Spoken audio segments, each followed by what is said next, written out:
భీమా కొరేగాం పోరాట విజయోత్సవ శుభాకాంక్షలు తెలుపుతూ వైజాగ్ భీమసేన వార్ నూతన క్యాలెండర్ను ఆవిష్కరించింది. విశాఖ అంబేద్కర్ భవన్లో జరిగిన కార్యక్రమంలో మహర్జాతి పోరాట పటిమను విజయగాథలను విశాఖలో ప్రస్తావించారు.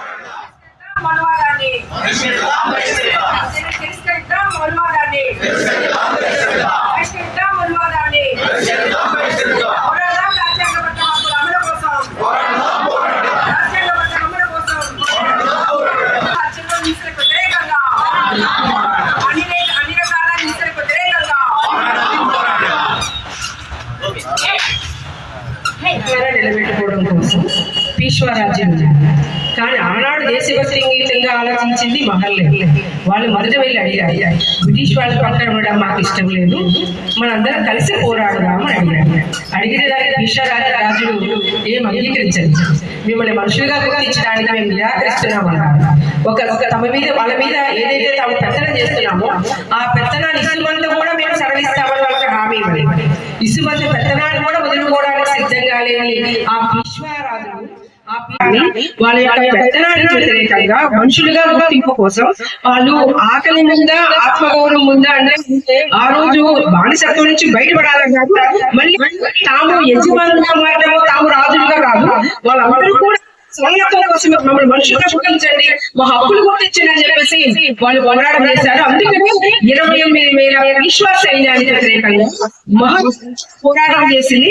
అది ఆత్మగౌరవ పోరాటమే. వాళ్ళ మీద జరిగిన పీడన అది గుర్తించదగిన, గౌరవించదగిన ఒక ఆత్మగౌరవ పోరాటమే.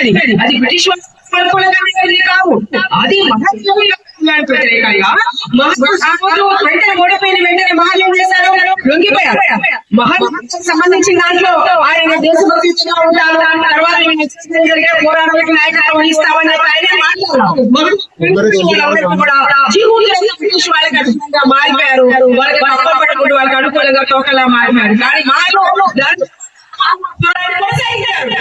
బ్రిటిష్ పోరాటం జరిగిన ఈ రోజు మరోవరం అయినప్పుడు ఈ రోజు మనుధర్మాన్ని రాజ్యాంగంగా అమలు చేయాలని చెప్పేసి ప్రభుత్వం ఏదైతే కోరుకుంటుందో, ఈరోజు డాక్టర్ బాబాసాహెబ్ అంబేద్కర్ గారు రాసిన భారత రాజ్యాంగ స్థానంలో ఈ రోజు మనుధర్మాన్ని ప్రవేశపెట్టి ఈ మనుధర్మాన్ని అమలు చేయాలని ఆ విజయోత్సవ సందర్భంగా ఈ కార్యక్రమాన్ని చేపట్టడం భీమసేన వారి ప్రత్యేకంగా మేము ప్రగతిశీల మహిళా సంఘం తరపున ధన్యవాదాలు తెలియజేస్తున్నాం. మీకు ఇప్పుడు తెలియజేస్తున్నాం. ఆ వార్త కూడా మేము పాల్గొనడానికి సిద్ధంగా ఉన్నాం. ఆ విధంగా విజయోత్సవం సంబంధించిన ఏదైతే పిలుపు ఉందో ఆ పిలుపుని అందుకోవడానికి కూడా మేము సిద్ధంగా ఉన్నాం. తప్పనిసరిగా ఆదర్శనీయమేంటి, ఆచరణమేంటి, అన్ని విషయాల్ని మనకి చెందగా ఉన్న ఈ రోజు సాహసోపేతమైన మన యొక్క అమరిని స్మరించుకుంటూ వాళ్ళు చెప్పిన దారిలో కూడా మన ఉద్యమాన్ని నడపాల్సిన అవసరం ఉంది. అమరత్వం అనేది వాళ్ళ యొక్క త్యాగం అనేది మరొక మార్గాన్ని చూపిస్తుంది. అమరత్వం రమణీయమైనది. అది కాలాన్ని కౌలించుకు మన ప్రపంచాన్ని వాగ్దానం చేస్తున్న ఏదైతే ఉందో తప్పకుండా అలాంటి మార్గాన్ని తప్పకుండా చూపించింది. కాబట్టి ఆ మార్గాన్ని ప్రయాణం చేసుకోవడానికి మనందరం కూడా సమాయత్తం కావాలని ఆ విధంగా భీమ్ కొరేగాం యొక్క మహర్లకు అందించే నిజమైన నివాళి చెప్పి తెలియజేస్తూ నాకు ఈ అవకాశం ఇచ్చిన మన భీమసేన వారి మిత్రులకి ప్రగతిశీల మహిళా సంఘ తరపున ఇప్పుడు